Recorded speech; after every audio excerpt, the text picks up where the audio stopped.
There is nothing wrong with your internet. Do not attempt to adjust your settings. We are controlling the podcast. We control the squealing and the screams. We can make your heart flutter, your eyes blur from tears, or sharpen your mind to crystal clarity. For the next hour, sit back. We are in control of what you hear. We repeat, there is nothing wrong with your settings. You are about to experience the awe and mystery known as the female mind. You are now entering the Fangirl Zone. Hello everyone and welcome to episode 90 of SYFY Talk on the Fangirl Zone, a podcast where we discuss shows on the SYFY channel. I'm Sean, Fangirl S. And I'm Steve, and tonight we'll be discussing episode 7 of season 3 of Dark Matter. Woohoo! Boy, does this get trippier and trippier by the episode. Right? At least it's not quite as confusing as when we had the alternate group, because it's like, okay, wait, faux 3, faux 4, hold on. Yeah. I get confused enough with the names, so, and the numbers, so go with the faux ones, it was horrible. Alright. So, ratings! Woo! Alright, episode 7 had a 0.15 in adults 18 to 49 with 0.568 million viewers, bringing it up to 38th in cable shows for the evening, so its numbers are starting to rise again as well. Awesome. Unfortunately, we don't have any live plus 7 days for episode 5 yet. I'm not sure if the guy that reports it went on vacation or what. I'll get him when they show up. I wondered what that. I'm like, wait a minute. Yeah. Steve writes a little synopsis to keep us on track so we don't chase the squirrels. And I was like, wait a minute. What is that? Why does it have a whole bunch of X's? I don't understand. I was like, what? It's triple X? I didn't think it was that kind of... I didn't think we were going to have that kind of episode. All right, let's talk about episode 7, shall we? Do it. Wish I could believe you. Okay, does that not say it all? Six awakens to find himself rescued by the Raza from the attack on his colony. The crew pressures him to reveal the location of a secret meeting of the leaders of the rebel planet. He is also troubled by reoccurring visions of memories from his previous life, learning that he had a wife and a child. He eventually realizes that his experiences on the Raza are a simulation controlled by Ferris Corp scientists. Dun dun dun. Attempting to extract the meeting location from him. He awakens from the simulation, overpowers them, and forces one of them into the simulation in his place, so he can contact the real Raza for a rescue. Once back on board the Raza, he proposes taking a more active role against Ferris Corp. Meanwhile, Sarah yearns for more social interaction that has been available to her as an uploaded mind in a computer. That just sounds like things will be creepy with her. And this was all about 6, and it was crazy. Yes, it was. Yeah. So, basically, it was all 6. So, where we start? I don't know. Well, we get an unusual first-person perspective showing events from 6's point of view as he's discovered all the corpses of the colonists, which was... And he just barely gets a glimpse of 2 and the android before he passes out. That was really weird because anytime you have first person view, if it's not like in a video game, it's really weird. Like that. Although the one that I really like is, and I know there's going to be somebody groaning, in the movie Doom when it's Carl Urban doing it because it's like you're in the video game. So I felt like that was a little more like easier to deal with because it was, supposed to be the take on the game. Where this is like he's looking around and it's always weird. I don't know. Maybe if he had a big giant gun in front of him, I'd been like, video game, it's fine. Yeah, I'm weird like that. What do you want?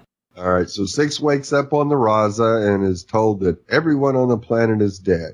Now, he's concerned about the meeting of the independent leaders and wants to get a message to them. But he doesn't want to tell anybody the information. Right, where the coordinates of the meeting is. You don't blame him. No. You don't. You don't want that information getting out, just in case. Now, I'm glad you put this, because 6 is flashing back, like we said, to his wife, who I kept looking at her. I'm like, I know that face. I know that face. Oh, somebody else from SYFY. Miss Janelle Williams from Warehouse 13, who played Lena. Yes. It's like I could not nail it down. I'm going, I know her. Who is she? And of course, it never pops up right away. So right. I had to look later, but it's awesome. Another sci-fi person. Yes. Very good to see Janelle on another show. That's for sure. Yes. I miss Warehouse 13. But anyway. And then he finds out he's going to be a father. But, he keeps kind of coming back to the Raza and he's like, okay, the neurotoxin is causing the flashbacks. But I'm like, oh, he's remembering. That's what I was excited about. Right. But of course, 5 sure wasn't because she tells him, oh, you're going to turn out to be like Rio. And I don't want that. I was kind of mad at that point because I'm like, why would you say that to him when he's remembering he has a wife and kid? Right. It's like, that's something that's good. It's not just like, oh, so-and-so usurped my power. I was not happy with the way that it had 5 play right now. But of course, this is a sim.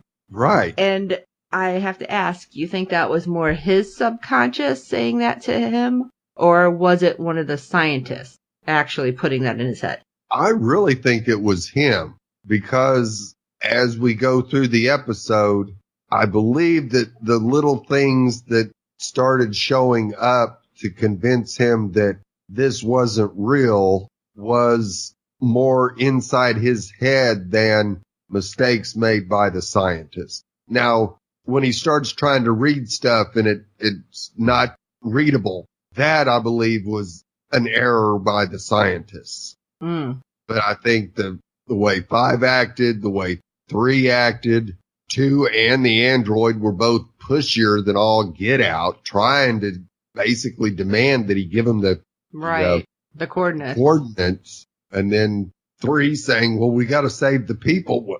Since when? Right, Mr. All right, let's call it a day. We can let them burn. Right. To hell with them. I'm saving my own backside. But especially at that point when, he's like, something's not right. Here, what does this bottle say? And 3 at that point is like, it's all right, man. We'll get through this. It's like, what? Right. No, I'm sorry. Even though I loved his flashback, you are not the supportive one. Or not his flashback, I should say his time loop. Right. Even though you were fun singing in French, you are not the kind of guy who's going to be like, I'm there for you, man. We'll get through this together. Right. Yeah, that is so unlike 3. Yeah, no. And then when we have 6 in his flashbacks and you see Anders, and this is heartbreaking because I want to know if this was true. Anders tells him, you need to quit the job so you can save your marriage. It's like, whoa. Right. I'm thinking it has to be true, and it has to be that guilt. Is. Right. I think it is. That's really I sad. really do believe that's a memory where him and Anders were pretty tight. Oh, I was not happy. And this is basically the point that we finally find out, just after the whole thing with 3, because he blacks out again, that we find out that it's a sim. Because I was like, wait a minute. Even the whole thing with the reading, I'm like, all right, if something's wrong with his brain, I can see that. Although a lot of people were tweeting, we learned in Doctor Who that you can't read in a dream. Like Whovians unite. But I was happy that, they aren't, the crew of the Raza wasn't all being really weird. But then I was mad that it was these scientists screwing with him. Right. But then again, I was happy again that what I was worried about last episode, the secret weapon wasn't 6. Because I was worried that it was going to be him doing something, that somehow something was in him and it was going to cause him to kill everybody. Right. I'm still mad. But I'm happy, if that makes sense. In general, because it caused 6 to kill all those people to begin with. Yeah, I was freaked out. I thought that was going to happen, so yay. So we're on the real Raza though. And they're all like, okay, something's not right. What's going on? What should we do? Should we go down there? And they're like, well, there's really bad chemicals. It's toxic. We could die. And then, hey, call waiting. Yeah. Anders is like, I got some information for you guys. It's like, girl, let me tell you what I just heard. So it's kind of funny, but it was great. And I was like, yes, they're going to save the day. Because then this is kind of when we get 6 is like, this isn't real. Something's not right. Why did 3 know my wife's name? Okay, something's weird. But then suddenly, he wakes up and the scientists have a gun on him, but the Raza crew comes in and I'm like, yes, they got him. And then I looked at my watch. Yeah. And I was like, it's not even at the halfway mark. Ah, crap. That's basically my whole attitude at that point. It's like, yes, I go to tweet it and I'm like, wait, damn it. Right. It's all a lie, isn't it? So I'm like, they got way too much invested in this to suddenly be like, okay, you're saved. Let's go to the next mission. No. And it turns out that is just another part of the sim. Because the scientists are like, well, we really had to go deep because he was starting to fight it. Right. I was so pissed. Especially with what's his face ending up on the screen. Hashtag stupid face is his name now. And he's like, haven't you got that information for me yet? So keep working on it. And the scientists were all like shaking in the pants. But yeah, Neiman. Thank you. Stupid Neiman. Yeah. Another one of our Orphan Black alums. Yeah. Still shake my fist at him angrily. Anyway. One tail back. Oh, man. So it's weird because we're like, yes, everything's awesome. It's normal. And Six gets a message about the summit being under attack. It's like, oh, crap. Okay, let's go. And he runs to the bridge thinking he's on the Raza and all is good. And he's about to plug in the coordinates until he realizes, what was it? Oh, no, he had a flashback. Yeah. Then he's like, this isn't real. Wah, wah. All right, well, we're all going down. Yeah. I'm taking y'all out with me. It's pretty much, he went nuclear. And heading straight for the sun. Yeah. I shouldn't laugh because that's horrible, but I'm like, the off chance that he was wrong, yeah, I would hope that, like, the rest of the crew would have jumped him, like, literally jumped on him and then, like, messing with the controls super fast and not have 5. You're gonna kill us all. Right. Weren't you the one that saved us originally? Like, way back in episode 1? Yeah. Come on, woman. And, of course, you see a couple of times where he hits 2 and knocks her down, and he hits the android and knocks her down. And that would never happen. Right. Not in Especially the android. Come on. Yeah. It's like, that would probably hurt your hand. But then, again, freaking the hell out. Right. Because he gets up and he's back in the lab. It's like, okay, well, he gets shot. And all you've seen on Twitter is, are you frickin' kidding me? Yeah. Quit killing our people. Yeah, it was like just a long line of a whole bunch of mad people. Right. And I'm like, oh no, come on. Maybe this is fake. Maybe it's really like a, shotgun or something. I don't know. And I'm like, he's bleeding. Oh my God. Right. Yeah. It was 3 shots straight to the chest, so there was no way 6 was going to survive that. And then you have another call. And I love the scientists are like, oh crap, we're screwed. Because then it's Neiman. Hashtag stupid face. And all of a sudden he's like, I'm on my way. When he's like, he's dead. The things didn't work out so well. Right. And the scientists look like they're about to pee their pants. Yeah. Or something else. Yeah. And, okay, thank God. It didn't happen. I was so happy. Like, other than cussing a lot. Right. Like, I couldn't say much. And I was just so happy. That's like, oh, it's just another sim. And it's him screwing with the one scientist. Right. Yes. Is that wrong that I was happy he was screwing with the other scientist's head? No. Absolutely not. Oh my gosh. And he was so much better at it because he was being Neiman. He demands for their coordinates. And of course, that's what the Raza needs is the coordinates. So they couldn't get the coordinates out of him, but he didn't take no time at all for him to get the coordinates out of them. Well, it's exactly what he feared. Neiman coming. It's like, but I'd be like, 2 stars to the left. That's where I am. Yeah. So the Raza actually comes this time. For really real. And I was very happy. Yes. And of course, 6 tells 3 to punch him. And 3 takes him right up on it. No hesitation at all. Bam, right in the nose. So at first he's like, no, I need to know. Bam. Oh, okay. I guess it's real. Nice. And then apparently he contacts Anders. Oh, this was heartbreaking. Wants to go see his wife and son. I totally was sad here. Yes. It was very heartbreaking because he sees his son come out of the building first and then his wife, and you hear the son yell, "Dad," and it's not at 6, it's at another guy. And, that was rough. That was so rough. But, I mean, how long is this supposed to have been? We don't know, right? Exactly? Right. I mean, kind of estimating from when we saw his son as a boy in some of the flashbacks, I would probably say it's been 4 to 6 years, probably. Oh, so he might not even remember him. Mm-mm. Oh, that's even more heartbreaking. Yeah. Oh, now I'm going to cry. Well. So, of course, the crew welcome him back. Of course, they've got a place for him on there. And he makes the suggestion that maybe it's time to ally themselves with Mikai in this war. Even though they're neutral now, eventually Ferris will force their hand. Which is true.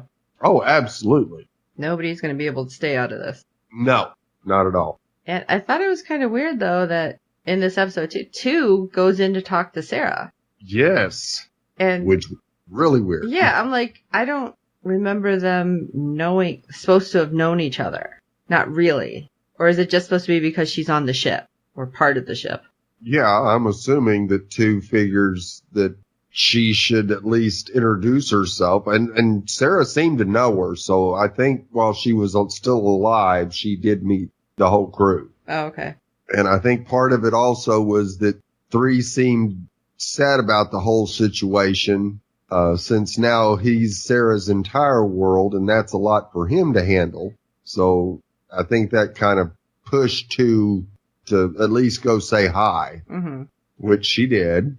And then we see 3 back with Sarah, wondering what he did to Rio to make him hate him so bad.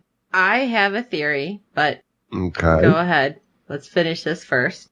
And, of course, Sarah rolls over and gets this real strange look on her face and in her eyes, and you kind of go, Sarah must know something. Okay. So, you ready for my tinfoil hat theory? Oh, absolutely. Because after 3 says, after Rio found out about his past, he avoided me, like he didn't want to tell me something.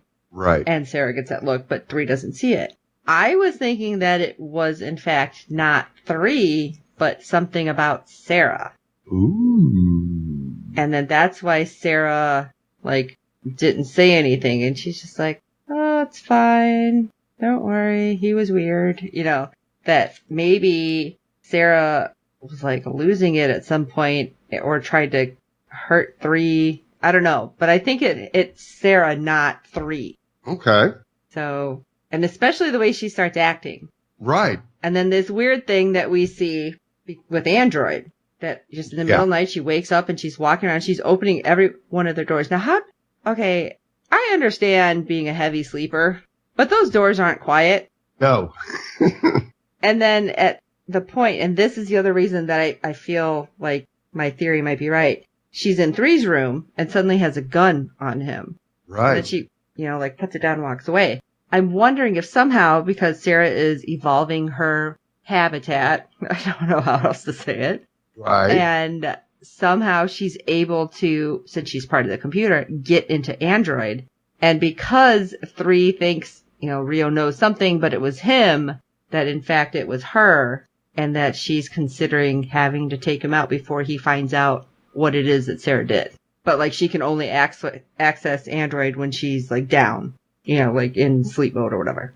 I totally agree with part of that, because as soon as we see Android wake up and start going through to the crew's quarters, I immediately thought it was Sarah. Mm-hmm. There was almost no doubt in my mind, and especially when she pulled the gun on 3 and then put it down, it was like, okay, there's some conflict going on in that head. Mm-hmm. Android's trying to fight back. So, yeah, this is going to get quite interesting quite quickly, I'm afraid. Yeah, not necessarily in a good way. No. All right. No, not at all. And the way things are progressing, let's see, we're just now over halfway through the season. I'm not 100% sure we're going to see a big battle scene this season. Yeah, because we kind of predicted that early. Right. Yeah, I'm not sure we're going to, though. So, we'll see. It might be a battle scene, but a battle scene in computer land between Sarah and Android somehow. All right. Well, folks, we do hope you're enjoying this. Please rate and review us on iTunes and any other platform you're listening to us on.